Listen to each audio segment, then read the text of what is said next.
with Chris West. Academy FM. One of the most thrilling bands from the 60s and 70s was the Tremeloes, and I'm pleased to be speaking to author of a new book, The Tremeloes, Even the Bad Times Are Good. Peter Chexfield. Good afternoon, Peter. Good afternoon, Chris. Now, Peter, you've written many excellent books about pop music. Just a few months ago, we were chatting about the book about the Searchers. Now you have a new book, The Tremeloes, Even the Bad Times Are Good. Unlike many 60s bands, they didn't come from Liverpool. Where did the Trems come from? Essex boys. They're from Barking and Dagenham.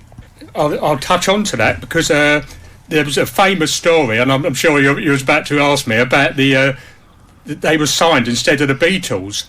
And legend has it that they was only signed because they lived nearer to London, but that wasn't true. I mean, before they even did their Decca audition, which was actually in late 1961. It wasn't New Year's Eve 62, the same as the Beatles.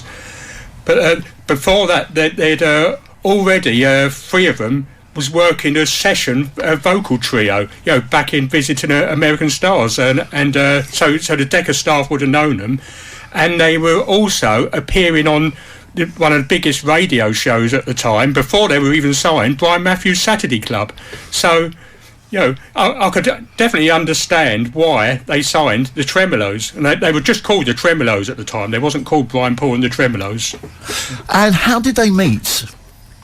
How did they meet? Just like so many, really. Basically, the old friends at school, and they gradually Lonnie Donegan and Elvis and Buddy Holly, and picked up guitars. And in the early days, Brian Paul, he played guitar as well.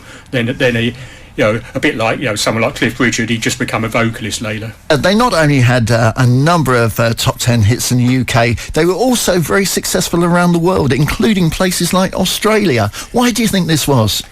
Well, they never really made it in America, and not with Brian Paul anyway. They did to a certain extent a bit later.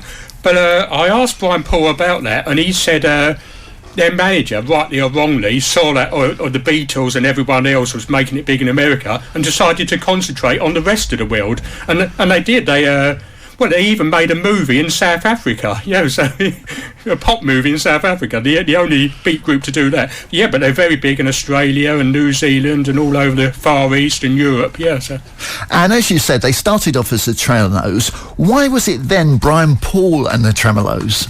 Apparently that was Decca's idea, because this would have been early 1962, and at the time you had Cliff Richard and the Shadows and Johnny Kidd and the Pirates, and it was probably seemed the right thing. A year, 18 months later, it would have been a very dated name, because obviously you'd have the Beatles and the Kinks and the Rolling Stones and the Searchers, So.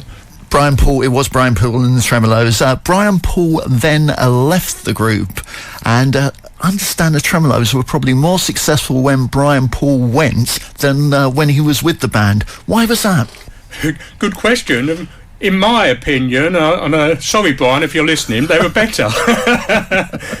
well, they were good. Brian Paul and the Tremeloes, they were good. They were a good solid band, had a good live reputation, a wide repertoire.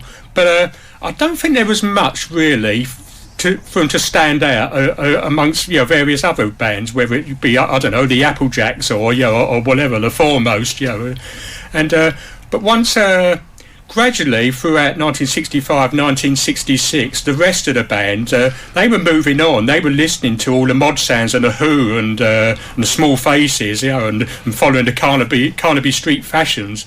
And Brian Paul, he was a bit more set in his ways. He stuck with the suits and the short hair, and throwing in a few sort of middle of the road ballads. And they just drifted apart musically, and I think and also they recruited one new member, which was Chip Hawkes, Len Chip Hawkes, and a very good-looking man, but also a good singer, great songwriter, very charismatic, and he was the final sort of piece of the jigsaw really that made the Tremeloes extra special. And Brian Paul went on to have a solo career. How successful was Brian? Not that successful at all. He concentrated on on ballads, he saw himself as the new Engelbert Humperdinck stroke Tom Jones, which seemed a bit strange. And he sounded all right singing those things, but I don't think other people saw Brian Paul as as a sex symbol, singing these sort of things, to be honest. And no, they didn't do well at all. He released records for about 6 singles throughout 66 to 69, and then pretty much gave up. And his brother was involved in the in a butcher's business, a family business, and he just helped out with that for about a dozen years, really, and did the occasional gigs with local bands in pubs and clubs or whatever, but largely left the business until the early 80s, and then joined the oldies trails kind of thing, and the 60s package tours. So. And the Tremeloes continue performing. I worked with them in the 1990s, and that was with Chip Hawkes and they were great. They really were a very tight band.